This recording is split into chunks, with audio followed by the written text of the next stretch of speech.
Hey everybody, and welcome to episode 16 of May Google Be With You. Today we're going to have some fun inserting audio in slides in order to make interactive posters.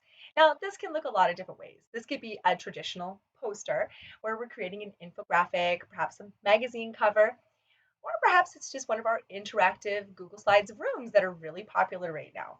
So I'm going to show you how we can record some audio using a free and easy tool, and now you can make your Google Slides talk.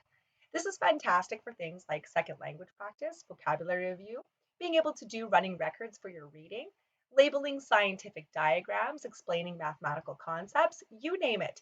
It adds a layer of process to the product because now we can record our voice explaining things. I also love being able to use the audio tool, not only for that type of demonstration of learning, but this is a fantastic tool for teachers to be able to provide feedback and even tutorials and instructions for our students. So I'm going to be showing you how we can use Google Slides as well as a voice recorder in order to insert that audio. Now below this video, we have given you a template with a bunch of different ideas for you to be able to use Google Slides in order to make it interactive. Feel free to grab that and make a copy so you can try inserting audio of your own. The only little red flag warning we're going to give you is one of the pitfalls we fall into when we're trying to use audio in slides is to make sure that you set the sharing permissions for wherever you put that audio. You want to make sure it is anyone with the link can view. So let me show you what that looks like, and we're going to get started right here so that you can try this with your students tomorrow. So right here, you're going to be able to see all of the different types of interactive posters we love to be able to make with kids, whether that's talking about scientific diagrams like life cycles, talking magazine covers, interactive newspapers, second language, dialogues, whatever that is, you want to be able to have your students be able to have some audio inserted. And so what we're going to be using is a tool called Online Voice Recorder. Now, here is an example of where I had my kids at home be able to take a picture of themselves with books, but what was wonderful is I could insert the audio of them being able to read their books, Shoot all the Blue Jays you want if you of them being able to read the synopsis and putting that in here. Now, how did I insert audio inside of a set of Google Slides? Well, first I wanted to be able to use a tool called Online Voice Recorder. There's a lot of different tools that you can use in order to record audio, and if you have a favorite, please continue to use that.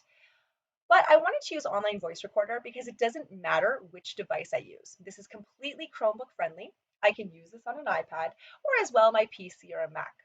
I'm simply going to start recording. Record audio for your students in order to give directions, feedback, and more. Now, what it's going to do is create for you a sound wave file. What's important when you hit save is that you do eventually need to get that to your Google Drive. Now, today I'm working on a PC, so I would have to make sure that I save it to my local drive and get it to my Google Drive by uploading it.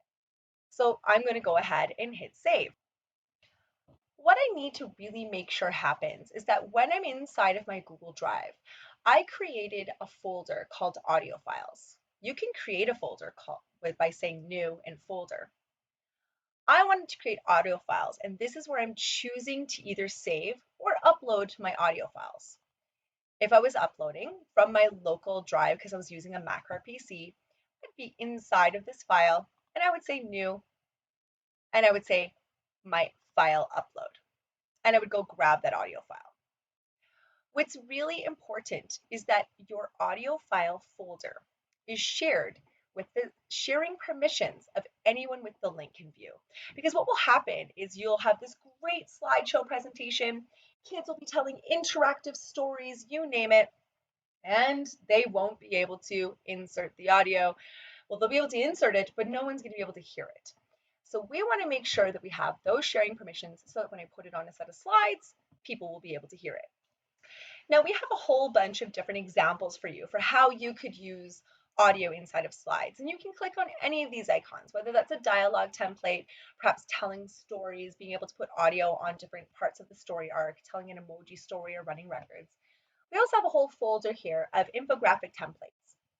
Now, if I was to open up one of these infographics, one of the things I can do is I can make my Google Slides interactive by inserting audio and video. Here I simply inserted a video of Bill Nye the Science Guy, but you'll notice here for point number 1, I have an audio file. Then I could condense my writing, be very succinct and concise to put my text-based reasons right here. Now, how did I insert audio? Well, I say insert audio, and it's going to scan my Google Drive for the most recent audio files. Here I have my episode 16 recording. I'm going to say select, and it's going to give me a standard play button. Now, when you first have this play button, just know that if you want to do some things like have it play automatically when you're in presentation mode, or if you'd like to loop the audio or have it continue to play through an entire presentation, you can do that in the format options. One of the things I like to do though is I don't want to leave this as a standard play button. With that play button selected, I can go to my menu and replace image. I can choose an image from my drive. I can even search the web. Here I'm just going to go look for the number 2. And now what's going to happen is I have a choose your own adventure style audio file that I'm going to come on over here and I'm just going to line this up. So now I have an interactive and clickable poster for my students to be able to come and hear. Now, let's say this was feedback for students. Often what I'll do is I'll replace that image. I'll go to my drive and I'm going to go ahead and I'm going to search for a picture of me in my drive.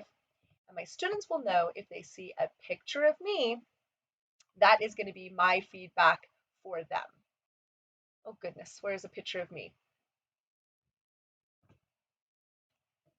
So now that I have a picture of me, the students will be able to come and press play Record audio. and have me talking to them right on the side of their slides, or I can put it on the slides or wherever I want to put that. It's so neat just to be able to have this be an interactive infographic. So you're going to notice that I was able to do that with my students or my children by creating an interactive running records or book talks. We can do scientific diagrams, interactive posters with GIFs and links with audio, interactive Bitmoji classrooms, you name it. There's so many ways that we can insert audio to make learning awesome. We're even working on how to do that for farewell. Perhaps you want to have an interactive farewell or graduation. Here I have a speech from our valedictorian Mary, but I've also turned this image of the school band into an interactive button as well. You can even have class quotes, your favorite quote for your yearbook attached to your picture. So many things we can do just to make sure that learning is fun and interactive with audio. I love putting audio in slides, so give it a try. The only thing to be careful of is make sure that you have checked those sharing permissions before you start. So I hope this episode was helpful. Give it a try and just know there's so many things that we can do to be able to make things interactive on Google Slides.